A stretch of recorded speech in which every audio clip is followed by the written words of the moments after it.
Grilling in the summer and spring is one thing. Your grill's gonna be predictable, your fire's gonna be predictable, everything is just gonna work.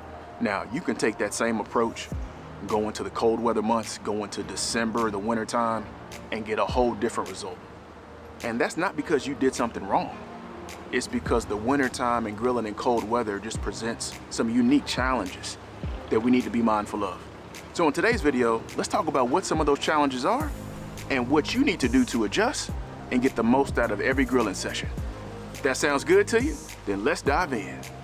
Hey, welcome back to Daddy DIY Grilling. My name is Keith and I'm sure glad you stopped by today. Today we're talking about cold weather grilling, how you can keep your grill steady even when the temperature drops. So let's walk through how to set up your grill for cold weather cooks and discuss why it matters. When cold air hits your grill, it pulls heat away faster than your fire can replace it. The lid, the grates, and the walls of the grill all cool down at the same time. Cold air works like a sponge, soaking up the heat your fire is trying to build. Until those surfaces warm up, your fire is working uphill. You've probably seen this yourself. Your grill shows 250 degrees Fahrenheit, then a burst of cold air hits and it acts like it forgot how to cook.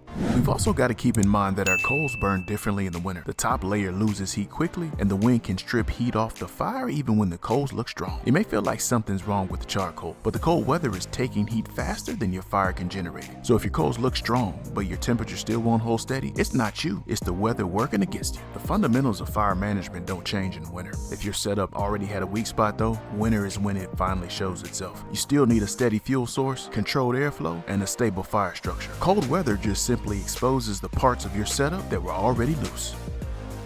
Start by pulling your charcoal inward. A tighter footprint keeps the heat closer together and gives your fire the support it needs to push back against the cold. Remember, wide, loose fires fall apart much faster in winter. Next, consider building your fire deeper instead of wider. A deeper bed creates layers of coals feeding each other from the bottom up. This gives you more stability and a stronger heat base during cold weather cooks. Think of it like stacking firewood. A tall, tight stack burns better than a thin spread. And if you're direct grilling in the winter, you might need to tighten your spread and use a little bit more fuel than you normally would do. You can also mix in some lump charcoal for extra firepower because lump reacts faster and brings the heat you need for strong searing in cold air. A banked fire is one of your best tools in cold weather. Push your coals to one side and create a concentrated heat zone. This keeps your fire tight, supported, and protected from colder air across the rest of the grill. If you're running longer cooks, use the Minion or snake method. The slow controlled burn warms the grill evenly and reduces big temperature swings. This is one of the most reliable ways to get predictable heat in the winter. If your grill ever felt like it had a mind of its own when the wind picked up, this is why. Wind is probably one of the biggest enemies of winter grilling. It hits your grill, pulls heat away, and makes your temperature bounce. Even a small breeze can knock your cook off track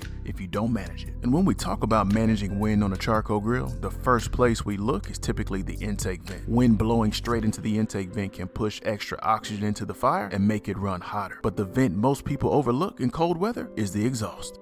Wind hitting the exhaust pulls heat out of the grill and cools the metal faster than the fire can replace it. Think about it like this. The intake affects fire strength. However, if the wind hits the exhaust, your grill bleeds heat fast. That's why even a good fire can struggle in cold weather. Avoid opening the lid too often. Every time you lift it, cold air floods in and your grill has to reheat the metal all over again. Cold air cools the metal quickly, so recovery takes much longer in winter. Your fuel choice matters. Briquettes give you steady heat and long burn time, and lump charcoal gives you power. Just keep in mind, in colder temperatures, there are times when we'll need both consistency and power. You can also mix the two. A briquette base gives you stability and a handful of lump gives you the push to push through the cold. It's a reliable way to support your fire in winter.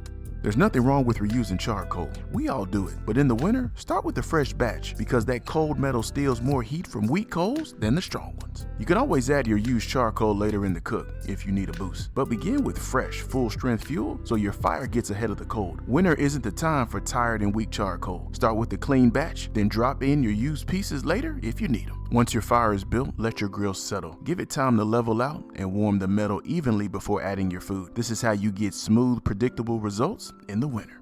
Cold weather grilling isn't harder, it just requires a more intentional fire setup. Once you understand how the cold affects heat, winter cooks actually get easier. You just need a plan. So when the temperature drops, remember to tighten your footprint, build a deeper fire, protect your grill from the wind, and give your fire the support it needs. Winter cooks can be steady, simple, and consistent with the right setup. If you want more grilling tips like this, be sure to sign up for our grilling newsletter. I send out weekly tips that help you grill smarter and make each cook more predictable. The link is down in the description. Thank you so much for watching Daddy DIY Grilling. Until next time, grill boldly, serve proudly, and enjoy the process. I want to give a big shout out to our channel members. It's because of your generous support that we're able to keep creating and sharing these grilling resources. You're a huge part of this community, and we couldn't do it without you.